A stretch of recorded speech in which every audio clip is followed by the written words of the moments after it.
Look at that, y'all. Bubble magic. Y'all, this right here is my Big Mama's Southern Peach Cobbler straight from Winona, Mississippi, and I am so excited to pass it on to you. The best part about this recipe is it starts with canned peaches. You can substitute with fresh peaches if they're in season, but the best part is you can make this all year round. We're going to spice them up with some warm spices like cinnamon and nutmeg and thicken them up so they're nice and hearty for our cobbler. Then we get to the crust. I do not use biscuit topping or crumble. That's not how my big mama made it, and it's definitely not how I make it. I use pie crust, and we're talking homemade, buttery, flaky. Takes a few ingredients. You gotta make sure it's super cold, but there's nothing better than that flaky texture against that delicious, hearty peach filling. We are going to make a lattice for the top of our crust, and I'm using a pizza cutter, which actually makes it super simple. I like to make my dough ahead of time, so I like to just keep dough really super cold in my fridge, and you can make it ahead and it's really easy to even freeze. And here, because I've cut my strips, I'm going to start to add them in this lattice pattern. Really not the hardest thing. The best thing you need to remember is to make sure that your dough is really, really cold. If it's warm, it's going to start to warm up against that peach filling. You also want to make sure that your peach filling has cooled down completely too, so it won't start to warm and turn to mush. This peach cobbler is so special to me. When people ask me what is my absolute favorite recipe that my big mama made when I was growing up, it's peach cobbler. It's my favorite dessert in the entire world. There's nothing like it. It's just so special. It brings me back to a time in my life when everything just felt so easy and warm and inviting, and it's a piece of my heritage. It's a piece of tradition that I truly love, and every year I can't wait to get in the kitchen around the summer and make this for my family, or even around Thanksgiving and Christmas.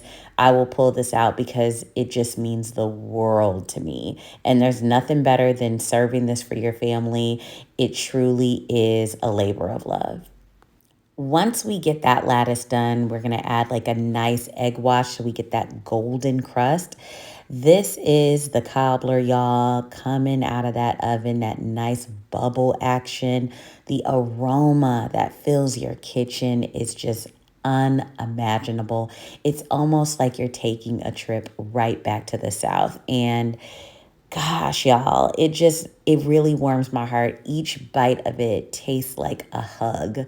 If you could put a hug in food form, this is it. You know, that first bite just brings you back to a moment in your life that you'll never forget. It always reminds me of my grandmother and how much she meant to me and how much she continues to inspire me and, be my muse for grandbaby cakes. I almost feel like every single time I take a bite, I have to close my eyes and really just take it all in. And when I'm at home alone, I don't play around with a tiny spoon, y'all. Booze, when Easter rolls around, carrot cake better show up and show out. And this one, baby, is undefeated. My big mama's carrot cake didn't just win hearts, it won the carrot cake smackdown on the kitchen, going head to head with some real heavy hitters and coming out on top.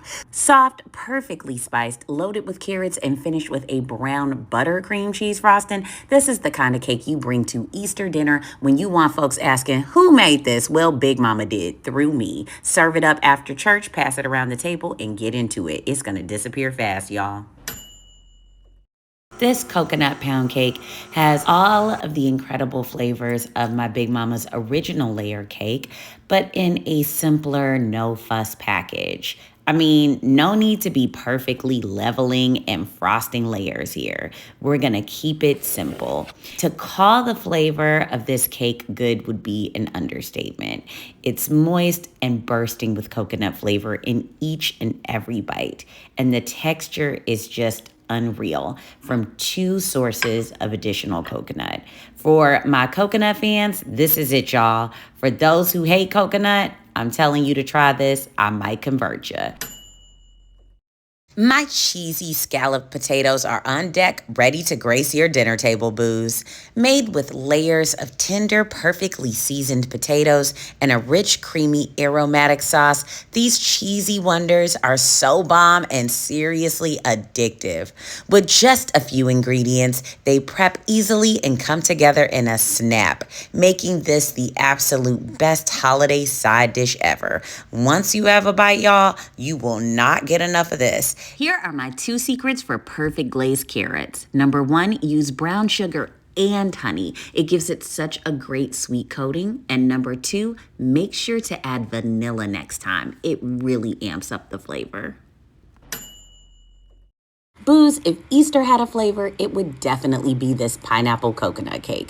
Big Mama used to make this beauty for special occasions, cracking fresh coconuts, grating them by hand, and frosting that cake like it was a pure celebration. And that pineapple filling, baby, that's what made it unforgettable. I took her iconic recipe and gave it a little Easter-ready glow up, okay? Keeping all of the love, all of the flavor, just skipping the coconut cracking this time. It's still soft, bright, tropical, and perfect for passing around the table after church.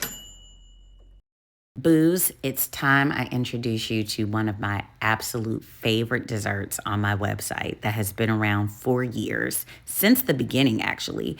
It's my banana pudding tiramisu. It's about to change your life. This is the ultimate Southern Italian fusion. It's got all the goodness and traditional banana pudding flavor, but it's merged with that rich elegance of tiramisu. We're talking about layers of fluffy whipped cream, velvety blended cream cheese based pudding. I've got fresh banana slices in there, and it's all cuddled between lady fingers that I soak in a homemade rum sauce. But if you want to be a bit more traditional, you can also use a coffee. I love this recipe. It is seriously one of my favorites because it just feels so homey. It just feels so delightful. It really also feels very special, and also perfect for a special occasion, which I love. And it has this elegance to it, but it also has this sort of homey feeling to it because that's what banana pudding does. It's homey. It makes you feel comfortable. It makes you think of the South, and it's all about love and warmth, and that's what this recipe gives. I think you should definitely give this a try. It comes together pretty quickly, and you just have to let it sit for a few hours in the fridge before you start to serve it up, and just really let all of those flavors just soak together and just become absolutely delightful. Sprinkle a couple vanilla wafers on top just to decorate it up and serve it. I wouldn't suggest putting the banana slices on it unless you're going to serve it really soon because you don't want those to brown. But either way, you're going to love making this. I love making it during the spring or for even a barbecue. You can just set it in the fridge and it's almost like a no-bake dessert that is delightful. Get at this recipe, booze, and stay sweet, grandbabies.